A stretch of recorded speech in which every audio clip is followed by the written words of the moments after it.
Le président de la République, chef de l'État, le général Mamadi Doumbouya, est sur tous les fronts depuis la prise de responsabilité des forces de défense et de sécurité à travers le CNRD le 5 septembre 2021. Cet engagement pour la refondation de l'État et le changement institutionnel s'est appuyé sur le triptyque social, économie, politique. Prioritaire, le Front social a été marqué par des engagements tous azimuts visant à améliorer notablement les conditions de vie des Guinéens ainsi que le mieux-être des travailleurs du public comme du privé.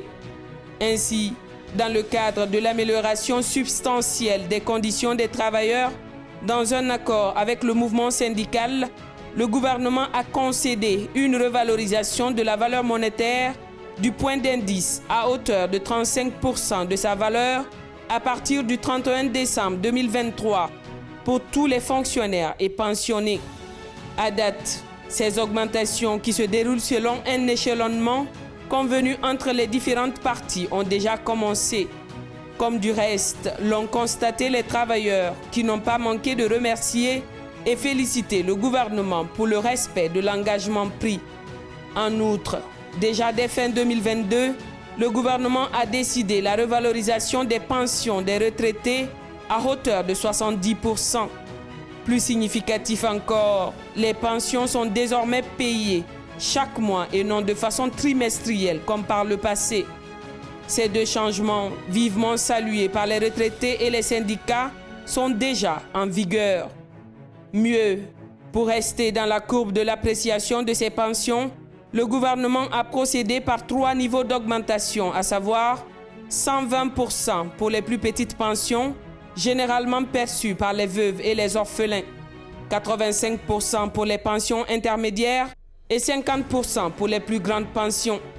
Concrètement, cela fait en moyenne 70% d'augmentation.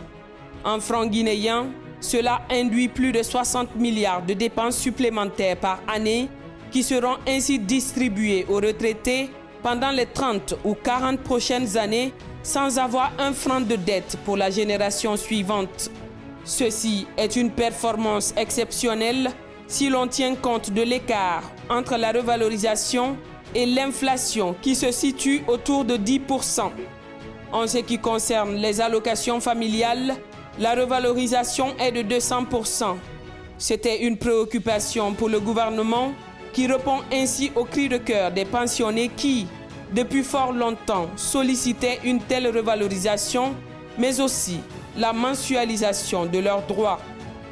Dans le même registre, la Caisse nationale de prévoyance sociale CNPS, une autre réclamation du mouvement syndical, fait aujourd'hui la fierté des travailleurs qui ne manquent pas de tirer leur chapeau au gouvernement qui colle de près à leurs préoccupations. Au-delà des amalgames politiques qui s'invitent fort malheureusement dans le débat social, le gouvernement a toujours privilégié le dialogue comme solution à tous les problèmes qui se posent à la nation. C'est ainsi que longtemps réclamé par le mouvement syndical et la classe ouvrière, il a fallu l'arrivée du CNRD pour que soit mis en place un véritable organe de dialogue social.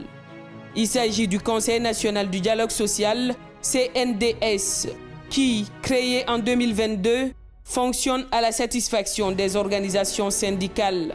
Autour de cet organe sont réunis tous les intervenants du mouvement social, le patronat, ainsi que le gouvernement pour écouter, échanger et trouver toutes les réponses possibles dans la mesure du réalisable aux problèmes posés.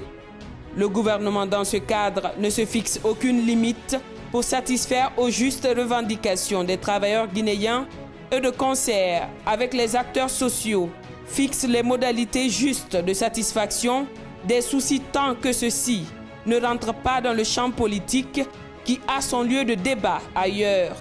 Syndicalisme, oui. Anarchie, non.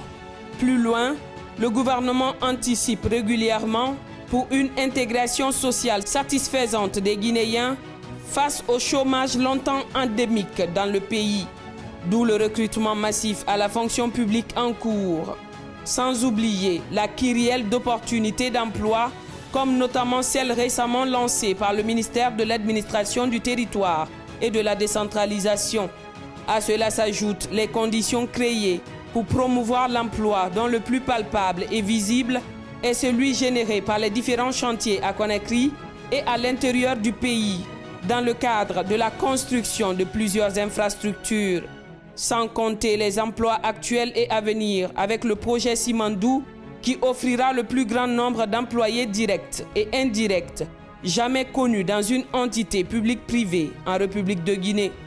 Les efforts fournis par le gouvernement dans le cadre de la valorisation des conditions de vie des travailleurs guinéens seront fastidieux à de nombreux, mais le plus déplorable est que certains politiciens désavoués pour leurs activités improductives préfèrent désormais se réfugier derrière les justes réclamations des travailleurs pour y glisser des revendications à connotation subversive et étrangère à la lutte syndicale. Le gouvernement a identifié et mis en place un cadre de dialogue et d'autres structures où doivent se tenir tout ce qui a trait au mouvement politique qui est bien loin du mouvement syndical. Il ne faudrait pas transporter ces humeurs politiques dans un autre cadre qui a plus besoin de paix, de calme et de sérénité que d'empoignades et joutes inutiles. Le Guinéen tient à la quiétude sociale qui permettra aux autorités du pays de continuer dans l'élan amorcé pour le développement du pays.